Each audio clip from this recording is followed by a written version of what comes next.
My sister-in-law nearly destroyed my marriage by convincing me that my wife cheated on me when she didn't. I regret believing her lies, and now I'm full of remorse. September 19th, 2022, is a day I'll never forget. Cheating is something I've always had strong feelings about. I've been cheated on before and it was horrible. Everyone knows I don't forgive cheaters. So, when my sister-in-law Julie set up an elaborate scheme to make it seem like my wife Emily was cheating, I ended my marriage. Unfortunately, my relationship wasn't the only one affected. Julie, 32, her best friend Sarah, 32, and my wife Emily, 29, were inseparable growing up. Sarah got married early at 20 to a man who turned out to be abusive. She has 2 kids with him and divorced him 10 years later, finally freeing herself from his abuse. She suffered a lot and is probably still in therapy, along with her kids. I met Emily 4 years ago, and we got married 2 years later. Everything was perfect. What I didn't know was that Sarah wanted Emily for herself, and Julie made it her mission to bring her brother and best friend together once Sarah was divorced. I had no idea about this hidden agenda. A few months into our marriage, I overheard Julie talking loudly about how Emily was cheating with a married colleague. In hindsight, I can tell it was staged because she included unnecessary details and made sure I could hear her. I confronted her right then and there. She acted flustered, apologized, and begged me not to ruin my marriage. She claimed Emily loved me and that she didn't want to lose me as a brother-in-law, but she also showed me photoshopped pictures and fake texts of Emily with her colleague. She begged me not to reveal her as the source, and I promised to keep it a secret. I confronted Emily with the supposed evidence, and she adamantly denied everything. It hurt more that she never admitted nor apologized.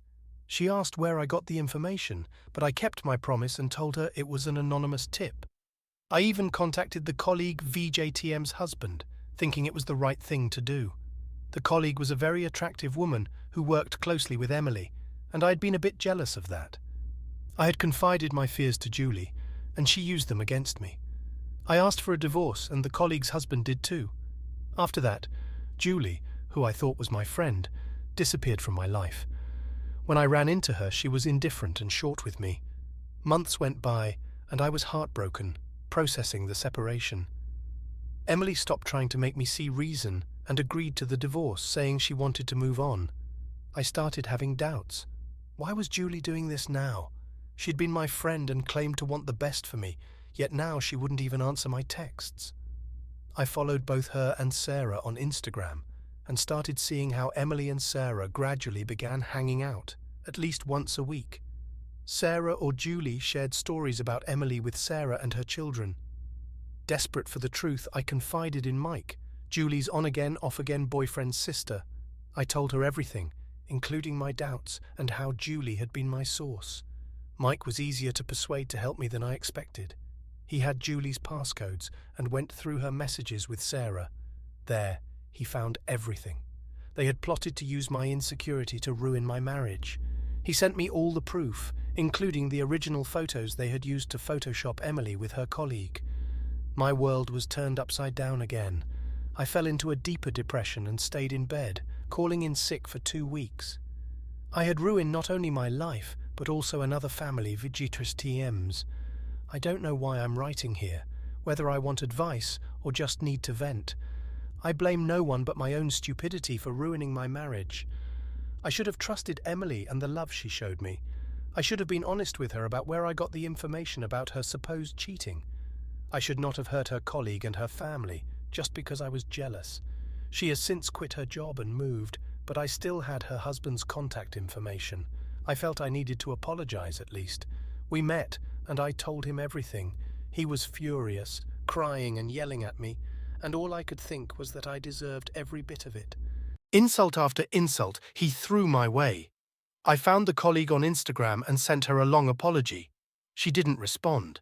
I don't know if I should tell my husband too. I know I don't deserve him, and I know he doesn't want me anymore.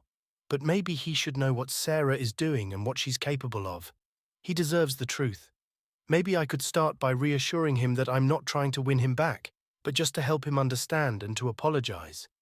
I need to apologize for everything. I don't know. Update 1. September 25th, 2022. Hi, I have an update now. Thank you for being so supportive. I honestly didn't expect that, given how long and boring my story was. I remember being so desperate and wanting to tell everything from the beginning and put it out there, maybe to try and make excuses for myself and for what I did. I appreciate that you wanted to help. I decided not to meet up with Mark. Every time I tried to text him and ask for a meeting, I panicked. That wasn't a good sign at all. I wanted him to know everything in detail, and I tend to be all over the place when I'm panicking. So I decided to email him instead. I made a lot of drafts, cross-checked all the information, and waited a whole day before sending it, adding some details here and there that I'd forgotten to include. I sent him all the manipulated pictures and the originals, every screenshot Mike sent me from Julie and Sarah's conversations. I made it clear that I wasn't trying to manipulate him to have me back, because I knew that what I did was unforgivable, but that I wanted to warn him about who he was dealing with. I told him that I'd been watching Sarah and Julie's Instagram, and I'd seen that he was getting cozier with Sarah. I wanted him to know all the facts if he was dating her. This took all my energy to write. Just the thought of him dating Sarah, I can't. I texted him that I'd sent him an important email. He didn't respond. On Wednesday, when I came back from work, Julie, Sarah, and Sarah's 2 children were waiting for me outside my building. When I let them in, stupid me, Julie started yelling and threatening me. She told me to call and tell Mark and Mike that I made all of this up because I'm a pathetic loser. She said I didn't want her as an enemy because she would make my life miserable. Believe me, you don't want me to make destroying your already miserable life my mission, she said. Sarah just smiled the whole time. She later said that my husband always had a crush on her and that he wouldn't believe my nonsense because he could finally be with her. The thing is, it felt like Julie was more angry that Mike knew what she did, rather than her brother. She was really annoyed with Sarah and told her to shut up all the time. I couldn't get them out of my apartment, so I just left and called Mark. I told him they were at my place and that I couldn't get them out. 15 minutes later, I saw them leave. Mark texted that he wanted to come over if I was okay with it. He told me that he was very hurt that I would doubt him like this and believe rumors. I told him everything again without panicking. I told him that I loved and trusted Julie. She was like my sister. I asked him to put himself in my shoes. If he heard Julie talking about me being unfaithful, would he have any doubts about his loving sister's intentions? He stayed the night and left the next morning. We've been texting several times a day and talking on the phone and FaceTime every night since. He says that he loves me, but that he doesn't know what to do. He is very hurt by his sister and Sarah, of course, but even by me. He hasn't talked about cancelling the divorce process yet. I'll just have to wait, and that's understandable. I've turned his life upside down twice in such a short period. On a happier note, my husband's colleague and her husband are back together. My husband met with them and apologized. I had already told them everything, but my husband felt the need to apologize personally. Mike has ended it with Julie. Julie and Sarah's relationship is very strained. Both have blocked me, of course, but apparently Julie is blaming Sarah for Mike leaving her, and Sarah has tried to throw Julie under the bus by telling Mark she was innocent in all of this. I really hope my husband forgives me, and I promise that I will make it up to him and love him forever. We're concerned about his views affecting his role as a teacher. While I understand the concern, I haven't EJTMMT decided whether IVDTML do that or not. His beliefs are troubling, but I want to focus on moving forward and healing from this experience. My fiancé GC, Steve, was studying to become a teacher, while I recently graduated with my bachelor's degree. His graduation party was supposed to be a happy occasion, but it revealed a side of him that I couldn't DTMTT ignore. The party was going to be held at his father's place, which has a spacious backyard, and many of the people who were invited to our wedding were also invited to this party. However, unlike our wedding invitation list, Steve didn't want to invite Jason, not his real name, and his parents because Jason had recently come out as gay. This led to a significant conversation between us. Jason and his parents were invited to our wedding, so I asked why they weren't invited to the graduation party.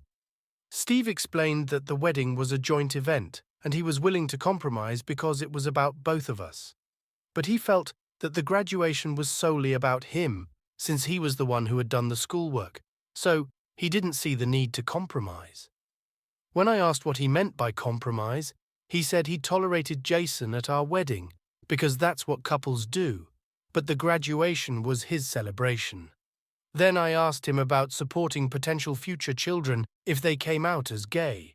He said he would tolerate it for my sake, even though he disagreed with it. He admitted that he would probably distance himself from a child who came out as gay and would leave most of the parenting to me. Although Steve had always been a gentleman and amazing to me, he grew up with religious Christian parents.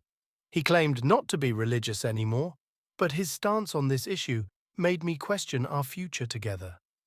I knew I couldn't stay with someone who would distance himself from a child for being gay. I wanted to have another conversation like the one we had, but I needed advice on the best way to approach it. I decided to talk to my parents, and they agreed with my reasoning. They were disturbed by how easily Steve admitted he would distance himself from a potentially gay child. They thought it was a good thing this issue came up before the wedding. Many people also criticized me for not discussing these topics earlier in our relationship, and I acknowledge that it was my mistake. Moving forward, I will make sure to address these issues early on in any relationship. Since I couldn't speak to Steve at my parents' place, we ended up talking at a restaurant where we often went for lunch. I told him that I couldn't continue our relationship because he repeatedly stated he wouldn't VJTM to accept any children who came out as gay. Steve didn't try to take back his words. Instead, he insisted he was willing to compromise for me and said it was better than pretending to agree with coming out. He believed he was being honest, but I told him I was done because of his beliefs. He didn't take it well. At the restaurant, he finished lunch without saying much, but later he accused me of overreacting and couldn't believe I wanted to end the relationship over his desire to compromise. My parents have been helping me cancel the wedding, but Steve took his frustration online. He posted a Facebook rant, doubling down on his views. He claimed that I was breaking up with him despite his honesty about his willingness to compromise. He railed against gay rights, cancel culture, and the Me Too movement, saying that people were becoming more sensitive and that the value of education was dropping because people were becoming more stupid. He also said this was why he wanted to become a teacher, because there weren't enough good ones. He criticized people for not facing the consequences of their behavior and for how they dressed, among other things. Steve had never expressed these views during our relationship, and it was shocking to read his rant. As I mentioned before, I will be asking these important questions early in any future relationships. Some people suggested reporting Steve to his school because of his views, worried about how they might affect his role as a teacher. While I understand their concerns, I haven't decided if I'll take that step. For now, I'm focusing on moving forward and healing from this experience. 2. By HR about it. It has been an extremely stressful time, and I'm grateful for my parents' support as we navigate this situation. Here's my latest update. After my last post, many people suggested reporting Steve to the school because of his views, concerned that he could be harmful to gay students. I especially agreed after seeing the post he made. However, I received a lot of hateful DMs from people who sided with my ex, accusing me of trying to cancel him. They said I'd be wrong to contact the school, but I don't see it that way. Reporting him is important because his mindset is harmful to many, and he is already a substitute teacher at an elementary school, having started subbing before he graduated. I wanted to ask for advice on the best way to go about it VGJ, whether to email, call, or visit in person. I had already screenshotted the post he made and had only answered questions about the breakup from people who called me directly. My parents were also helping by handling some calls. Update 2, August 20th, 2023. I didn't plan on making another post, but after my update was shared in Redditor updates, I received a lot more DMs and read through many comments. I want to address something. Those who called me out for not seeing signs of his homophobia earlier are absolutely right. I assumed the best and never thought to question it. But I will now ask tough questions at the beginning of future relationships, such as political stances and opinions on race and gender, to avoid wasting time on people with similar beliefs to my ex. Steve had seemed accepting in the past. We had a friend who is trans, and Steve was always cool with him, liking posts when he came out and shared about Pride events. Going forward, I won't assume anymore because, at the end of the day, a like really doesn't mean anything. I decided to report Steve by sending an email with an attachment of his now deleted Facebook rant to a few places: the school he was subbing at, the school district, and the County Office of Education. I got advice from a commenter and DM'd them for more details. I also told people I knew about why we were breaking up and showed them the post, which did most of the explaining for me. I broke up with Steve before contacting the school. Since we did NV Josh TMT live together, I decided on a text. I also had my dad return the ring to his parents' home, giving it to his mum with minimal interaction. I was too scared and cowardly to do it myself, so I accepted my parents' offer to drop it off. In the text, I told Steve I couldn't marry him due to his homophobic comments and opinions, and that my parents would return the ring. I then blocked him. He didn't have any belongings at my place, but he was livid about how I handled it. He took to Facebook again, making another post criticizing me for not returning the ring myself and for ghosting him. He doubled down on his previous points, essentially undoing the purpose of his deleted post.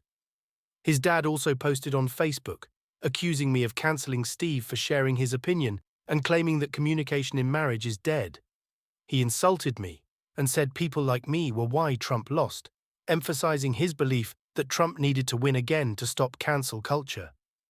Despite Steve claiming not to be religious, his parents are big Christians, and it seems he vented to them about our breakup and is now more involved in their beliefs. This has been very surprising and upsetting. Lastly, and most distressingly, Steve retaliated by calling my job and falsely accusing me of possessing child pornography, which is a baseless and malicious claim. My parents have helped me contact a lawyer about this. My job VVDG TM's HR department recently informed me about the accusation, and it has been incredibly stressful. My dad believes this could be retaliation for my report to the district, or for how I ended things with Steve. We're now looking into legal action to address these false accusations and protect my reputation and career. Instagram account. I've been feeling very vulnerable and overwhelmed by the situation. Moving back in with my parents was necessary for my safety and peace of mind. The lawyer my parents and I contacted has been a great help. They've been assisting us with the harassment and threats, as well as the defamation from my ex and his father. We are exploring all legal options to ensure that this stops and to hold them accountable for their actions. The lawyer advised me to document everything, so I've been keeping detailed records of every threatening message and every instance of harassment. Since moving in with my parents, I've had more support, but it's still been incredibly stressful. The constant anxiety from not knowing who might be targeting me or what could happen next has been taxing. Despite the overwhelming negativity, IVDJTMV also received a lot of supportive messages from people who understand what I'm going through. Their words have provided some comfort during this difficult time. New update. January 27th, 2024. I'm adding this update to the bottom of my previous post because of the sensitivity of what's happened in the past few months. It's been really tough, and the encouragement I've received from reading my story on Reddit or updates has helped more than I can express. Everyone there has been really supportive, to the point that I reread the comments for reassurance when I feel down. When I broke up with Steve and reported him to the school, I had no idea the next few months would be so tough. I need to vent to get it out because things have been incredibly stressful. As mentioned before, Steve TM's father posted my home address and a link to my socials in one of his Facebook rants, saying he'd cancel me back for cancelling his son. This led to me looking into a lawyer, moving back in with my parents, and dealing with more threats and harassment. Since my last post, someone slashed my tires at night. I have no proof it's connected to Steve's father's Facebook post, but it's a strong suspicion. I made a police report, but they didn't find who did it. I also received more detailed threats, causing severe anxiety. These could be from my ex's friends or his father's acquaintances. Because of the increased threats and harassment, I deleted my Instagram account. Moving in with my parents has been essential for my safety. My parents have been incredibly supportive, helping me cope with the situation and taking legal action. The lawyer has been crucial in helping us handle the defamation and harassment. We're exploring all possible legal actions to stop this and hold those responsible accountable. The past few months have been draining, but I'm grateful for the supportive messages and comments from the community. They've provided much-needed reassurance during this difficult time. I hope this ordeal will be over soon, and that the legal actions we're taking will bring some peace of mind. For now, I'm focusing on healing and moving forward. I'll continue to document everything and work with my lawyer to ensure my safety and well-being. Thank you to everyone who has shown support and understanding. It means the world to me during this challenging time. Since my last update, I've faced another wave of hateful DMs. This time, my Reddit posts were picked up by several TikTok accounts that share Reddit stories with video games playing in the background. I recently learned about 3 videos featuring my story, one of which garnered 80k views and a couple hundred comments, while another had 20k views. Many comments were supportive of my ex, and these videos directed traffic back to my Reddit post, leading to more hateful messages, as well as some supportive ones. I have no issue with the videos themselves. Many of the comments were supportive, and the channels share other Reddit stories too. The fact that some comments agreed with my ex doesn't make the videos bad, but it was a stark realization of the extent of homophobia. Some comments made fun of Jason for coming out, while others said my ex was right to uninvite him. ITVVJ TM's been overwhelming, and I needed to vent and get this off my chest. I know I'll get more hateful comments after this update, but I also want to say that I don't regret what I did. My ex's homophobia was unacceptable. Despite supporting friends who came out and attending pride marches with them, the mask eventually came off. Regarding the child pornography accusations my ex made against me, I've received some confusion in the comments. My parents helped me hire a lawyer, and we're taking legal action seriously. I won't go into specifics, but if anything significant happens, I'll share it in a future update. The tire slashing and threats have taken a toll on my mental health, showing me how ruthless people can be. VJ strangers who would never say such things to my face. I'm considering moving out of state, but for now, I'm staying with my parents for safety reasons. The supportive comments and non-hateful DMs have been a lifeline, and IVJTMM grateful for them. I'm also seeing a therapist, although progress has been slow. There's a lot of mental health stuff I don't feel comfortable going into specifics about, but it's been a challenging time. I hope things calm down with time, and I appreciate all the support I've received.